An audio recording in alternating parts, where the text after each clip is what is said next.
Hi, thank you for your interest in the challenging case of the day. My case for the day is the following. This is a case that kind of illustrates the importance of multimodality imaging, the use of adjunctive modalities in the evaluation of the patient with the dense breasts. My case talks about a woman with a retroareolar palpable lump in the right breast. Now, there is a triangle marker that points to the area where the patient has a clinical symptom, and that's good because it helps us focus in the area. The breasts are heterogeneously dense bilaterally. You can see that in these mammograms, the yellow arrow pointing to the triangle marker, that's a palpable lump. And then you can note that in the retroareolar region, there's a focal asymmetry. Remember, at mammography, there are 4 mammographic signs of breast cancer: calcifications, mass, distortions, and asymmetries. And this case is a case of a focal asymmetry. Of course, when you see a focal asymmetry, you want to delineate it further. And one of the many things you can do is, of course, additional modalities. Tomosynthesis, in particular case, shows the spiculations very clearly. You can see in the subsequent images, including the spot compression tomosynthesis. And then, of course, the next step is to go to ultrasound. And at ultrasound, you readily see that there is an unfriendly looking mass. That is a mass that suggests cancer. And it is indeed a cancer. This mass is irregular, it is indistinct margins, it is non-parallel in orientation, and looks and sounds and behaves like a cancer, and it is a cancer. Okay, we biopsied it and it showed that, but there is actually a second mass that we did not see on mammograms. And that second mass at ultrasound is a little different location, but at the sonographic appearance looks similar to the first one in a sense that it has suspicious sonographic features: irregular shape, indistinct margins, etc. Okay, so what we did in this case was biopsy both, and when you see it under ultrasound, that's masses here. You can biopsy under ultrasound. That is usually the least expensive, usually the most accessible, usually the most comfortable for the patients. That was done, and 2 biopsy clips were placed, one in each of the mass. The more anterior mass, the one with which the patient presented as a palpable lump, a toral clip was placed. And then the more posterior one, the one that was found at ultrasound, a coil clip was placed.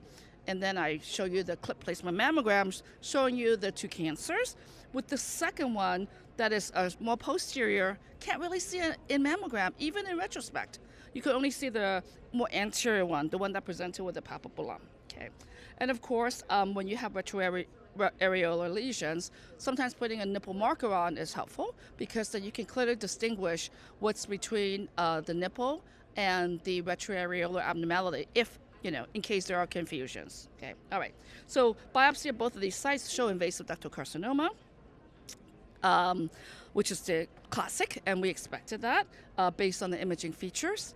And an MRI, which was done to look for yet more disease. There was another abnormal finding that was seen. That was an abnormal mass enhancing. And I show you the MRI images, maximum intensity projection images, followed by the sagittal images. There's a blue arrow that points to the original cancer, the one that was palpable. The pink arrow points to the second cancer that was found at ultrasound. And then the yellow arrow points to the third mass seen at MRI. It is enhancing, it is irregular in shape, it is non-circumscribed. So all those are suspicious features. So question for you is, what is the least appropriate management of the third mass? Okay, whether it's a MRI-directed second look ultrasound with ultrasound-guided biopsy, or MRI-guided biopsy, or imaging-guided localization preoperatively followed by surgical excisional biopsy, versus D, short-term follow-up MRI in 6 months. And the answer is D. That is the least appropriate. You don't want to do short-term follow-up MRI in 6 months. This patient already has 2 cancers in the same breast. The third one may sway her toward mastectomy versus a breast conservation surgery like lumpectomy. And you don't want to do a 6-month follow-up recommendation in a patient with ipsilateral concurrent cancer, because information matters in terms of an immediate management. And besides, that mass has suspicious features. So it is not a BI-RADS3 type of lesion. It is at least a BI-RADS4 suspicious, not BI-RADS3 probably benign. So the answer is D. That was biopsied as well, and that was another invasive ductal carcinoma.